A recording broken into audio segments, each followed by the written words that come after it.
उत्तर प्रदेश के भदोही में एशिया के सबसे बड़े हाथ से बने हुए कालीन मेले का आयोजन किया गया है। कालीन मेला 4 दिनों तक चलेगा।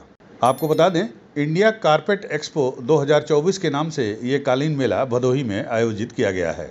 मेले के दूसरे दिन काफ़ी संख्या में विदेशी आयातक यहाँ पर पहुँचे और इनके साथ इनके भारतीय प्रतिनिधि भी यहाँ मेले में पहुँचे और स्टॉल पर लगे नए नए कालीनों को देखा। गौरतलब है कि इस एक्सपो में जो भारतीय कालीन रखे गए हैं उसे विदेशी आयातक बेहद पसंद कर रहे हैं। कालीन एक्सपो में पहुंचे विदेशी आयातक अपने देश में मिलने वाले भारतीय कालीन के उत्पादों को यहां ढूंढ रहे हैं और जिस भी स्टॉल पर उनके देश में मिलने वाले कालीन यानी हाथ से बने हुए कालीन दिखाई दे रहे हैं, वहां पर वो रुककर उसके बारे में जानकारी हासिल कर रहे हैं और उनके द्वारा स्टॉल संचालकों से इस बारे में व्यापारिक पूछताछ भी की जा रही है। मेले में स्टॉल लगाए हुए स्टॉल संचालकों का कहना है कि इस बार मेला काफ़ी अच्छा जा रहा है और पहले दिन की अपेक्षा दूसरे दिन विदेशी आयातकों की आमद काफ़ी बेहतर है। गौरतलब है कि इस मेले का उद्घाटन केंद्रीय गृह मंत्री गिरिराज सिंह ने किया। इंडिया कारपेट एक्सपो में 60 देशों के 400 से ज़्यादा आयातक शिरकत कर रहे हैं। मेले के उद्घाटन के बाद केंद्रीय मंत्री गिरिराज सिंह ने मीडिया से बातचीत करते हुए बहराइच पर कहा कि अखिलेश यादव के पिताजी ने कार सेवकों की हत्या करवाई थी। अखिलेश यादव भी उसी नज़र से देखते हैं। गिरिराज सिंह ने कहा कि हम भारत को बांग्लादेश नहीं बनने देंगे और इसीलिए मैंने बिहार से पदयात्रा शुरू करने का निर्णय भी लिया। गौरतलब है कि भदोही में बुधवार से 4 दिन के इंडिया कारपेट एक्सपो का आयोजन किया गया है। माना जा रहा है कि कालीन उद्योग को इस एक्सपो से बड़ा लाभ मिलेगा। ये मेला हर साल आयोजित किया जाता है।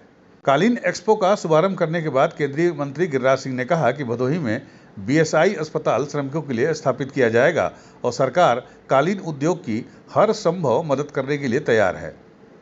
जाकी नहीं भावना जैसी प्रभु मूरत देखी तिन तैसी, क्योंकि अखिलेश यादव के पिताजी ने भी कार सेवकों की हत्या की थी और ये भी उसी नज़र से देखते हैं और ये कहते हैं क्यों गए उस रूट में, क्यों नहीं पुलिस थी।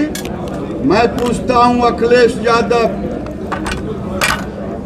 क्या उत्तर प्रदेश और देश के अंदर दुर्गा पूजा करने के लिए, मूर्ति का विसर्जन करने के लिए हमें पुलिस और रूट की जरूरत है? क्या हम पाकिस्तान और बांग्लादेश में हैं? ये पूछने वालों से मैं पूछता हूँ, क्यों नहीं अखिलेश यादव के जुबान से और राहुल गांधी के जुबान से निकलता है जिसने गोली मारा वो उत्तर प्रदेश और भारत को बांग्लादेश बनाना चाहता है और ये होगा नहीं और इसीलिए मैं यात्रा बिहार से शुरू। उधर इस कारपेट एक्सपो में यूपी सरकार के श्रम और सेवायोजन मंत्री अनिल राजभर भी पहुंचे। मेले में पहुंचे श्रम मंत्री अनिल राजभर ने कहा कि उत्तर प्रदेश सरकार कंपनियों के तहत काम करने वाले आउटसोर्सिंग कर्मचारियों को एक बड़ी राहत देने की तैयारी में है। जल्द ही आउटसोर्सिंग व्यवस्था को खत्म कर दिया जाएगा और आउटसोर्सिंग कर्मचारियों को सरकारी व्यवस्था से जोड़ा जाएगा।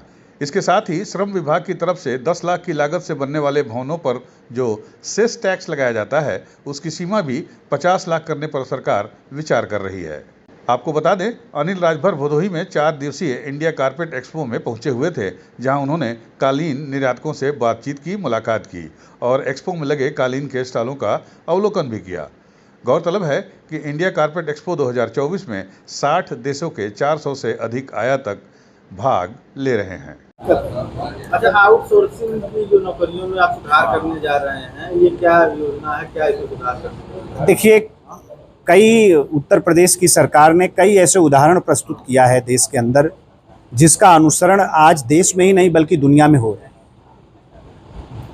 उसी तर्ज पर उत्तर प्रदेश की सरकार, भाजपा की सरकार, योगी जी की सरकार, हम बहुत जल्द हमारे जो आउटसोर्स